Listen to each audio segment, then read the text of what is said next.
Hey there! At this point, we have successfully made it through week one. We've learned how to navigate Canvas, we've gotten to know a little bit about each other, and we've completed our first lecture together. So we're off to a great start. In chapter one, we became familiar with the fashion business terminology. We learned all about the fashion cycle, the intangibles of fashion, and marketing and merchandising. Chapter 2 is all about the environment of fashion. So, what exactly does this mean? The environment of fashion is all about knowing your customer and the conditions under which they live. Environmental factors affect the way businesses make decisions about products and services.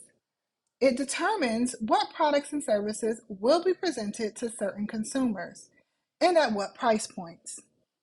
To be successful, businesses must know who their customers are, what their needs and wants are, and be able to fulfill those needs and wants. Through proper research, businesses should be able to answer questions about their consumer or target consumer, such as annual income, where they live, their age range, and disposable income. Market segmentation.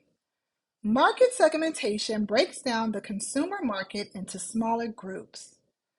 Market segmentation allows businesses to closely study their consumer so they can offer products and services that pique consumer interest. How is the market segmented? It's segmented in four major ways: by geographics, demographics, psychographics, and behavior. Typically, consumers in select groups will have very similar buying preferences. Let's take a deeper dive into the four different segments. Geographics. Geographics is all about where we live as consumers. The results of a geographical study can be organized by region, county or city size, population density, and climate. Businesses are able to identify their consumers' needs and wants within a particular geographical location and produce products that they want. Consumers' needs and wants are a reflection of their way of life within a certain geographical location. Most of us have traveled, whether it is locally to neighboring cities, to another state, or even out of the country. In your travels, did you notice how consumers' interests change depending on your geographical location? Let's take California for example. If you travel to the beach cities, then you have noticed the difference in style as compared to style within the Inland Empire. The style of the residents that reside in beach cities is more of a surfer style. It has a very leisure-like feel. The fabrics will be light and flowy, versus in the Inland Empire, where we have a more casual suburban style.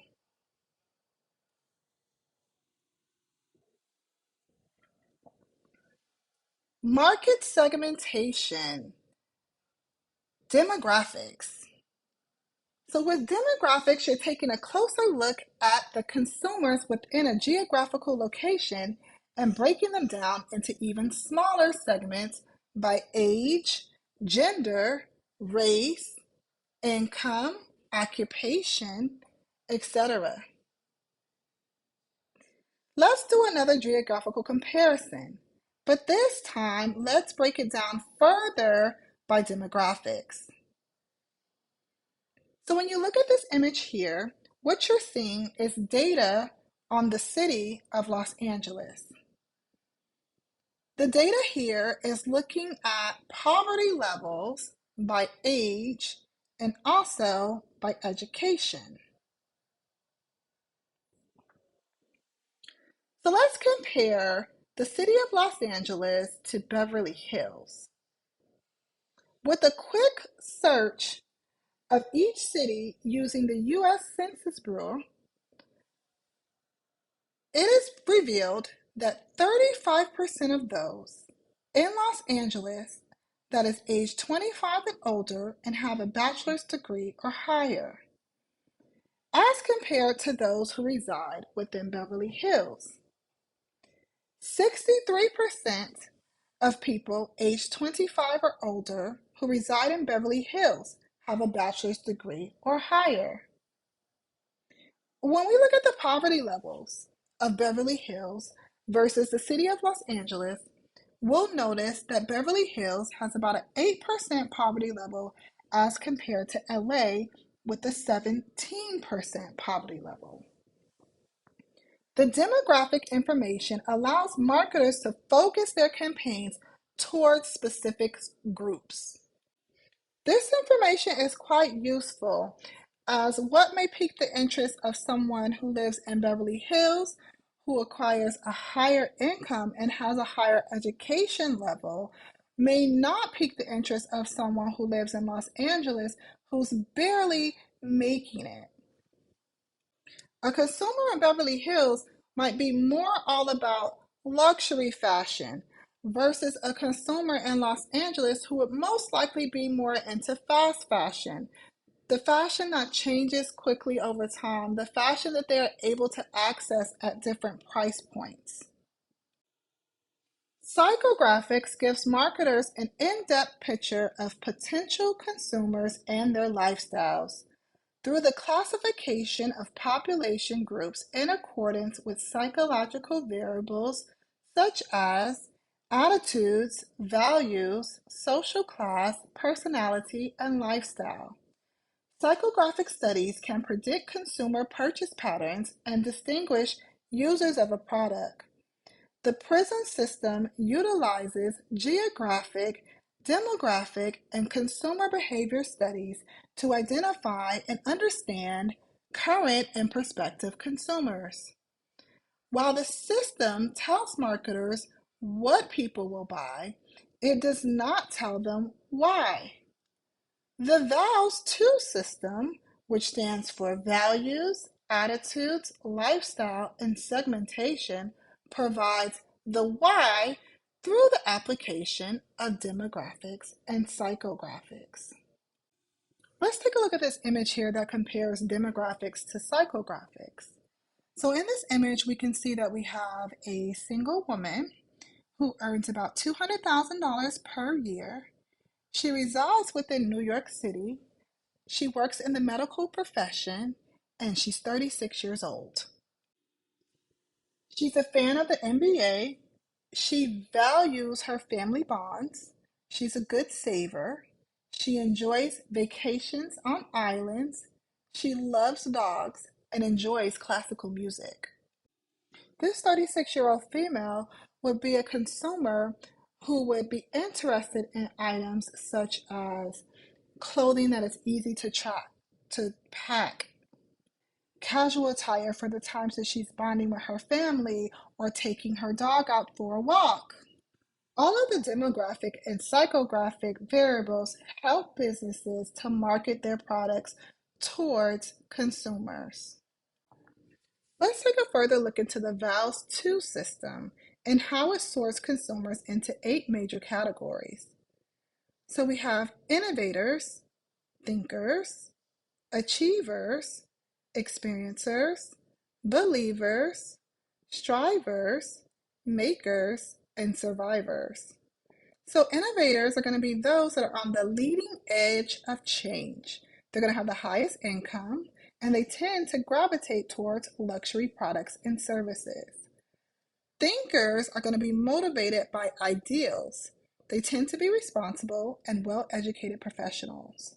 They have high incomes, but they are more practical with their money. They have activities that center around their home and family. Achievers are going to be motivated by achievement. They obtain satisfaction from their jobs and families. They tend to favor products and services that display their success. Experiencers are motivated by self-expression. They are the youngest group with a median age of 25 years old. They have a significant amount of energy. They enjoy exercising and social activities. They are very heavy spenders when it comes to clothing, fast food, and music, particularly with new products. Believers are motivated by ideals. They are conservative and predictable, and they favor established brands. Strivers are motivated by their achievements. They strive to emulate people. They tend to have lower social, economic, and psychological resources. Makers are motivated by self expression, practical, and value self sufficiency. They appreciate practical and functional products. Survivors have the lowest income. They are the oldest of all the segments with a median age of 61 years old. However, they are very brand loyal. The last segment focuses on behavior.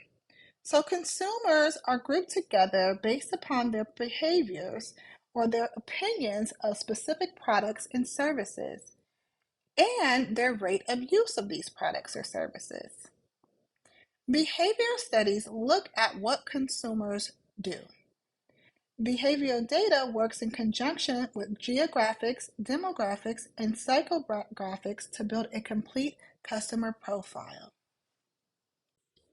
So here's some benefits to businesses of studying the behavioral aspect of market segmentation.